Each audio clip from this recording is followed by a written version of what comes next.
যত গুনাহ আছে পৃথিবীতে, বলেন বলে আমার সাথে বলেন, পৃথিবীতে যত গুনাহ আছে এর মধ্যে 7টি গুনাহ ধ্বংসশীল জাহান্নামে যাওয়ার অবধারিত। আল্লাহ রাসূল বলেন ইত্তাকু আস-সাবআল মুহলিকাত, জাহান্নামে ফেলায়া ধ্বংসশীল, জাহান্নামে যাবেই এমন কয়টা গুনাহ? 7টা গুনাহ। এর মধ্যে 1 নাম্বার আশ-শিরকু বিল্লাহ, আল্লাহর সাথে শিরক করা। 1 নাম্বার কি? ও 2 নাম্বারটি হলো উকুকুল ওয়ালিদাইন, মাতা-পিতার অবাধ্য হওয়া। তাহলে পৃথিবীতে যত বড় বড় গুনাহ আছে এর মধ্যে 2 নাম্বারটা কোনটা? দেখছেন, মাতা-পিতার অবাধ্য হওয়া। যুবক ভাই, একদিন মারে তালাশ করবা খেদমত করার জন্য, তখন আর খুঁজে পাইতে না। যুবক ভাই, একদিন আব্বারে তালাশ করবা, মনে মনে খুঁজবা আর বলবা, হায়রে আজকে যে আব্বা থাকতো খেদমত করতাম।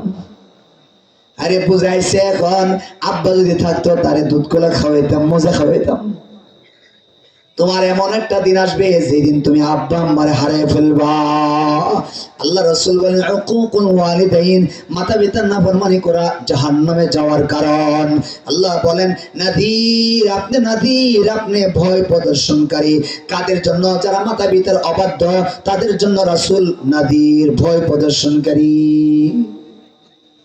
কি ভাই, মাতা-পিতা আছে কার কার দেখি? মা আছে, বাবা আছে, অথবা মা আছে অথবা বাবা আছে, কার কার আছে দেখি? যে কোন একজন। মাশাআল্লাহ, আল্লাহ কবুল করেন। মা বাবার খেদমত করার তৌফিক দেন। করবেন তো ইনশাআল্লাহ? এই মা বাবারে সবচেয়ে বড় গনিমত মনে করতে হইব না? বউ সবচেয়ে বড় আপন? কি বলেন? বউ আপন, বউর জায়গাত বউ, মা বাবার জায়গাত মা বাবা। বউরে বউর বুঝ দিতে হইব, মা বাবার খেদমত করতে হইব। এই কথা বুঝে আসছে নি? না শাশুড়ি আম্মা 1 নম্বর হয়েছে? শাশুড়ি আম্মা আছে না? শাশুড়ি আম্মা পাইছে, ফিরাদাত গেছে, ফজর করে কি খাওন, 8টার সময় আবার খাওন, 12টার সময় আবার খাওন দিছে, জোহরে বড় তো স্পেশালটা, আবার আসরে পরে চা বিস্কুট, মাগরিবে পরে 1 গ্লাস দুধ, এশার নামাজে পরে আরো খাওন, ফিরাদাত রাত। আরে কথা কোন ঠিক কিনা? এই যুবক ফুলা প্রথম বিয়া করে এত সারা জীবন এমন খাওয়ান খাইছে না। প্রথম জনে খাওয়ানটা ফায়া হ্যাঁ কি করবো বুঝে না, হে মনে করে সবচেয়ে বেশি আগুন বুঝি হেরার শাশুড়ি আম্মা। বিদেশ যাইবার সময় শাশুড়ি আম্মার নামে অ্যাকাউন্ট করে দিয়া যা, আম্মা আপনি আমার সবচেয়ে বড় নিরাপদ জায়গা। ঠিক কিনা? ও সমাজ এমন আসেনি? মনে রাখবেন, মার থেকে যে বেশি আদর করে এর নাম রাক্ষস। সবাই বলেন, সবাই বলেন, মার চেয়ে বেশি যে আদর করে তার নাম কি? আরো তুমি কি একটা শব্দ বলে, গাইনি না ডাইনি? ডাইনি না, ডাইনি অর্থ রাক্ষস তো, রাক্ষস। আমার ভাই এহসান আছে এখানে, আমার পরে আমরা জিজ্ঞাসা করে দেখেন, আমার জেলখানার 11 মাস 3 দিনের জিন্দেগিতে আমার যদি আমি বলেন যে হুজুর ব্রাহ্মণবাড়িয়ার জেলখানা সম্পর্কে একটা ডেফিনিশন সংজ্ঞা বলেন, আমি বলবো ব্রাহ্মণবাড়িয়ার জেলখানা দিয়ে বুঝছি ব্রাহ্মণবাড়ি হলো মাদকের স্বর্গরাজ্য। 80 থেকে 90% আসামি হলো মাদকের আসামি, 1 নাম্বার। 2 নাম্বার আসামি যারা, যদি গড় তালাশ করি, 2 নাম্বার হইলো হয়তো বর মামলা, শাশুড়ির মামলায় জামাই গেল। বুঝতে পারছি না কথা? আমরা যে দেখেন মনে রে, আমার সাথে জেল কাটছে আর কেউ আছে না? কাজী আকরাম আছে, হেরোজিকেন। আমরা একটা পরিচয় মানে হিসাব করছি জেলখানা কোন ধরনের আসামি বেশি।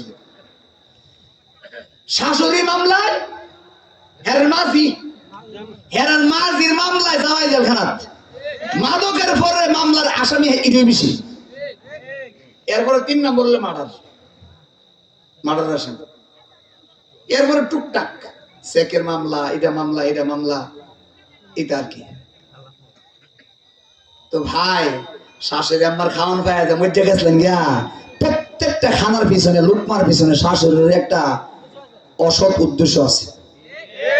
আচ্ছা, অসৎ কইতাম না, সৎ উদ্দেশ্য বলে একটা উদ্দেশ্য আছে। উদ্দেশ্যটা কি? খাও খাও, আমার জির লোকে ভালো আচরণ করো, খাইতে তা হন অসুবিধা নেই, যা করবে তাই খাওয়াবো, কিন্তু আমার জিরের সাথে ভালো আচরণ করো। প্রত্যেকটা লুকমার পিছনে কেমন যেন এটা কইতাছে।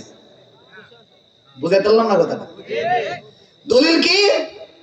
কোন কারণে যদি আমাদের বউয়ে বাড়ির ফোনটা কক মনটা খারাপ, কি তো হয়েছি তোমার জামাই আমার তারপর মারছে, এরপরের বেলা যায় না আপনি ভাত খাওয়াইব মুহূর্তে বেরিব। যত সংসার ভাঙছে, কি বললাম বলেন, সমাজের যত সংসার ভাঙছে এর 95% সংসার ভাঙছে হলো মাইয়ার মার জন্য। বলেন কার জন্য? আমাদের বউর মার লাগি যত সংসার ভাঙে এটির কারণে।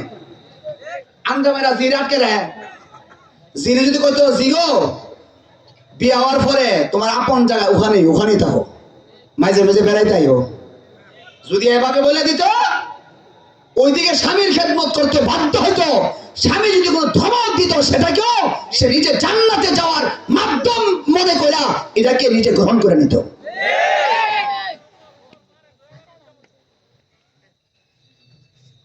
আমার ভাইয়েরা, যুবক ভাইয়েরা, আরেকটা অনেক মুরব্বীরা আমাদের বলে, হুজুর আমার ফুটটা আছে না বিয়ে করার পরে হর বাড়ির কথা দোয়া করেন। আমরা হুজুর মানুষ তো অনেকে তো অনেক কথা আমার কাছে বলে, সে হিসেবে বলতেছি আর কি। অনেকে দোয়া চায়, যারা দোয়া চায় আমি জিগাই বিয়া যে করেছেন কয় মাস হয়েছে, এত মাস, তো বিয়া করার সময় এরা কিতা কিতা দিয়ে দিছে, মনে কম টম দিয়ে দিছে এজন্যই মনে হয়েছে নাকি। তখন আমি যে পরে কি করবো বুঝে না, কয়লা হুজুর এটা আনছি এটা আনছি এটা আনছি এটা আনছি, এমনি এমনি যৌতুক আনছি। যৌতুক আনা হারাম না হালাল? হারাম কামটা করছে। যেইভাবে ফুট বিয়া করার সময় যৌতুক আনে, এইভাবে যদি পরে দোয়া চা, তার ভুল দোয়া চাওয়া। কেন যৌতুক যখন আনছে তো নিজের ছেলেটারে হর বা ছেলের শ্বশুর বাড়িতে এর বিয়ের বাড়িতে বিক্রি করে দিয়েছে, ঠিক কিনা বলেন? যৌতুক আনছে পুরা জন দেখবো আমি ঘরে গেলে সব আমার হর বাড়ির জিনিস। আমি রুমে গেছি প্রথম রাত্রে গিয়া দিয়ে খাটটাও আমার হর বাড়ির, তুষকটাও শ্বশুর বাড়ির, পালিশটাও শ্বশুর বাড়ির, ইভেন মশারিটাও শ্বশুর বাড়ির, ঠিক কিনা বল? শ্বশুর বাড়ি। এখন বউজন আয়া দেখে প্রথম রাত্রে কিরে আমি কার বাত আছি, সব দিনে আমার বাপে দিছে, তোর কি আছে, তত জান ফুজি, ঠিক কিনা বলেন? যখন দেখে জান ফুজি প্রথম রাত্রিতে গরম হয়ে যায়, মুড়া হয়ে গেছে, তুই তো আমারই সব ব্যবহার করতেছিস। যুবক ভাইরা, বাবুই পাখির সেই কথা মনে রেখো যে কষ্ট করি তবুও থাকি নিজেরই বাসায়। 60,000 70,000 টাকার যৌতুকের ঘাটের উপরে পেশাব করে দাও, নিজের 2,000 টাকা দাও, চুকিতে ঘুমাও, দেখবা অনেক বেশি মজা পাইবা, অনেক বেশি স্বাদ পাইবা যদি নিজের ঘাটে ঘুমাও। তুমি যৌতুক আনবা 80,000 টাকা দেবে চুকি, খাট আনবা একবারে রুমের এক কোণা থেকে আরেক কোণা একবারে পরিবার সম্পত্তি সাজাইবা, এ ডাকাত বন্য না, ডাকাত বন্য না। পারবানি যুবক ভাইরা? যারা বিয়া করছেন এরা হাত উঁচু করেন, যারা বিয়া করছেন আর উঁচু করেন না, আবার বাসা কিন্তু কয়ে দিব ইয়া যৌতুক আনবেন না বিয়া করার সময়, এমন ক্যাটাগরি আছে।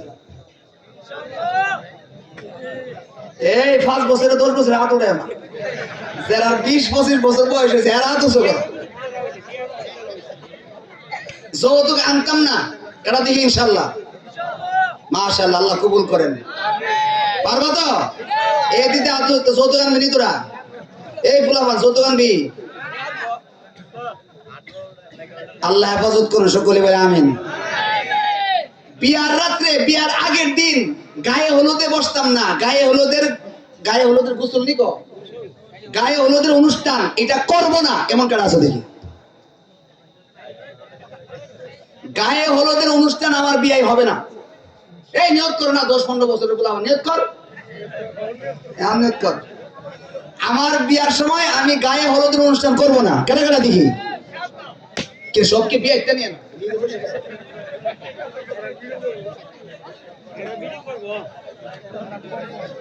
আস্তাগফিরুল্লাহ আস্তাগফিরুল্লাহ। গায়ে হলুদের অনুষ্ঠান A to Z হারাম। বলেন গায়ে হলুদের অনুষ্ঠান একবার ফার্স্ট টু লাস্ট পুরোটাই হারাম। এর মধ্যে আমরা খুঁজে এই পর্যন্ত হালালের কোনো সিস্টেম পাই নাই, ঠিক না? এর মধ্যে হালাল আছে? পুরোটাই হারাম। গায়ে হলুদ অনুষ্ঠান পুরোটাই হারাম, এর মধ্যে হালাল বলতে কিছু নাই। এটা হালাল বললে চলবে না, মানে হালাল না, এটা যারা করে এরা পুরা ইহুদি নাসারা। ইহুদি খ্রিস্টানদের একটা কালচার, ইহুদি খ্রিস্টানদের একটা কালচার, এই কালচার আমাদের সমাজে আনা যাবে না। পারবো ইনশাল্লাহ? এই তারুয়া পূর্বপাড়া কমলা বাবের বাড়ির যুবক ভাইদেরকে বলে যায়, আপনারা শুধু ওয়াজ করলে হবে না, এটা দুর্গ গড়ে তুলুন। ইনশাল্লাহ এই এলাকায় কোন যুবক বিবাহ করলে কোন ধরনের যদি যৌতুকের কথা শুনি, তার বিবাহ আমরা বয়কট করলাম। 2 নম্বর, যে যুবকের বিবাহের আগের রাত্র যেখানে গায়ে হলুদ অনুষ্ঠান করবে, আমরা সবাই মিলে তাকে বয়কট করব।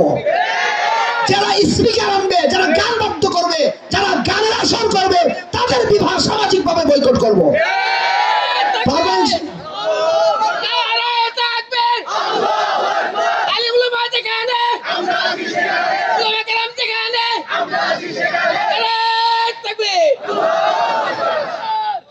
পারবো ইনশাল্লাহ? ওয়াজ এতটুকু যথেষ্ট।